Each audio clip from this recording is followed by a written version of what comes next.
안녕하세요. 김주성 목사입니다. 오늘은 선교와 관련돼서 이야기를 나눠보려고 합니다. 선교란 무엇인지 10가지로 정리를 해봤는데요. 간단하게 말씀을 드리겠습니다. 첫 번째로 선교란 하나님의 부르심, 콜링을 받은 사람들이 하나님이 보내신 자리에서 맡겨주신 사명을 감당하는 것, 그게 바로 선교입니다. 신구약 성경을 보게 되면 하나님께서 특별한 목적을 위해서 부르신 사람들이 있습니다. 그들은 훈련을 받았고요. 하나님이 보내신 자리에서 맡겨주신 사명들을 감당했습니다. 구약 성경을 대표하는 모세는 이스라엘 백성들의 해방이라는 미션을 위해서 부르심을 받았고 이집트로 보내심을 받아 사명을 감당했습니다. 신약 성경을 대표하는 바울은 땅끝까지 복음을 전파하라는 미션을 위해서 부르심을 받았고 1차, 2차, 3차 전도 여행을 통해서 보내신 자리에서 주신 사명을 감당했습니다. 이처럼 선교란 하나님의 부르심을 받은 사람들, 콜링을 받은 사람들이 보내신 세상에서 보내신 그 자리에서 맡겨주신 사명, 미션을 감당하는 것입니다. 광림교회 청년부는 여름에는 국내 교육 선교, 겨울에는 해외 단기 선교가 진행이 됩니다. 그때 하나님의 부르심을 받은 청년들이 신청을 해서 훈련을 받고 하나님이 보내신 곳으로 가서 맡겨주신 사명을 감당합니다. 이게 바로 선교입니다. 두 번째로 선교는 성령님이 주관하십니다. 선교의 주체는 성령님이십니다.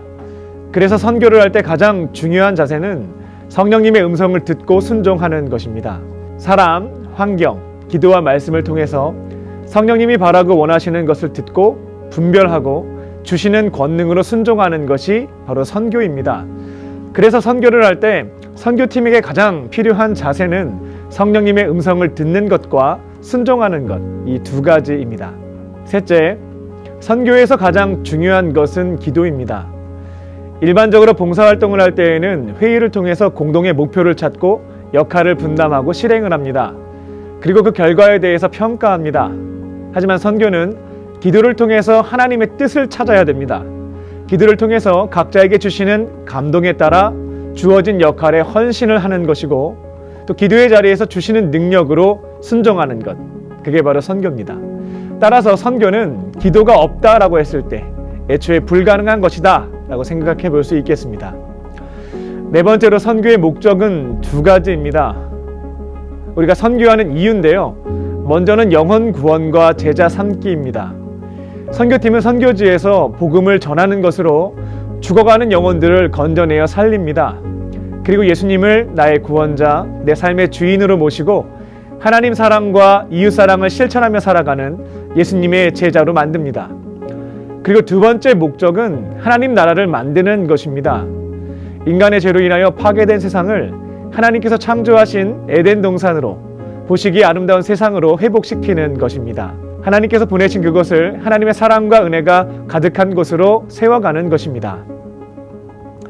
다섯째, 선교 현장에서 우리가 전할 소식은 예수 그리스도입니다. 우리는 선교지에서 다양한 활동을 합니다. 그리고 이러한 활동을 하는 이유는 너무나 좋으신 예수님을 전하기 위해서입니다. 선교지에서 성령님께서 기회를 주시면 성경에 기록된 예수님뿐만 아니라 내가 만난 예수님, 나를 변화시켜 주신 예수님, 나에게 영원한 생명을 약속해 주신 예수님을 전하시기 바랍니다. 여섯째, 선교를 할 때 롤모델은 성육신 하신 예수님이십니다. 어떻게 선교를 할까 고민이 생길 수 있습니다. 그때 정답이 되는 것은 예수님처럼 하면 된다입니다. 예수님은 우리를 구원하시기 위해서, 즉 선교하기 위해서 우리와 동일한 모습으로 이 땅에 오셨고 함께 사셨습니다. 이를 신학적으로 성육신이라고 합니다.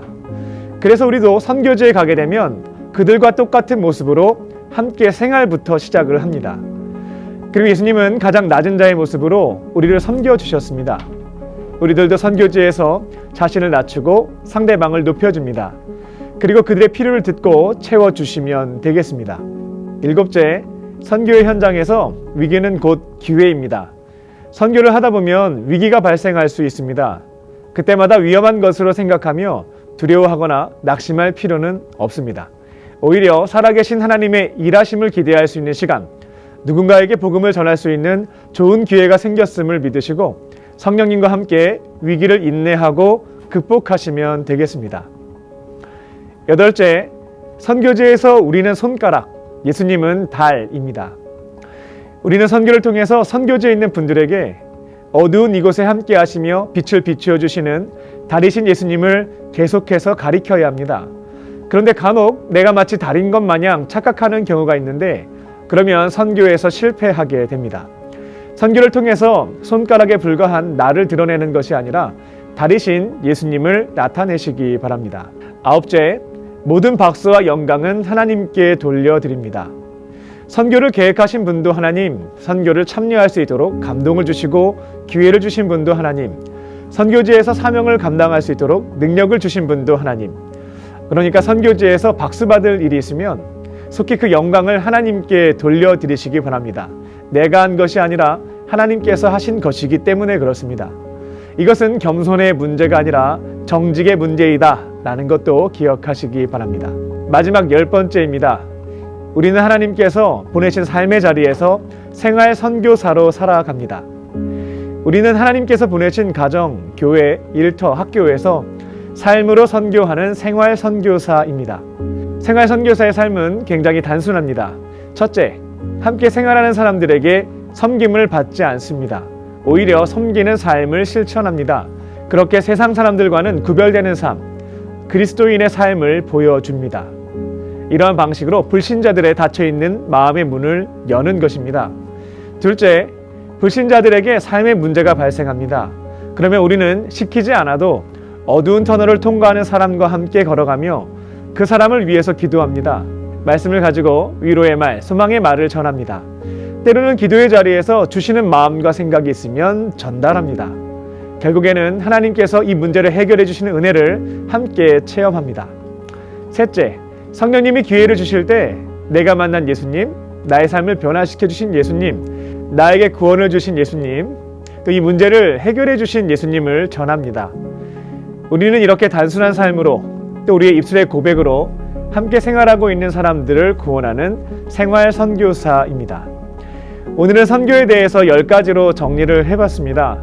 앞으로 국내 선교, 국외 선교를 할 때 참고가 되었으면 좋겠습니다. 오늘 영상은 여기까지입니다. 다음에 또 뵙겠습니다. 감사합니다.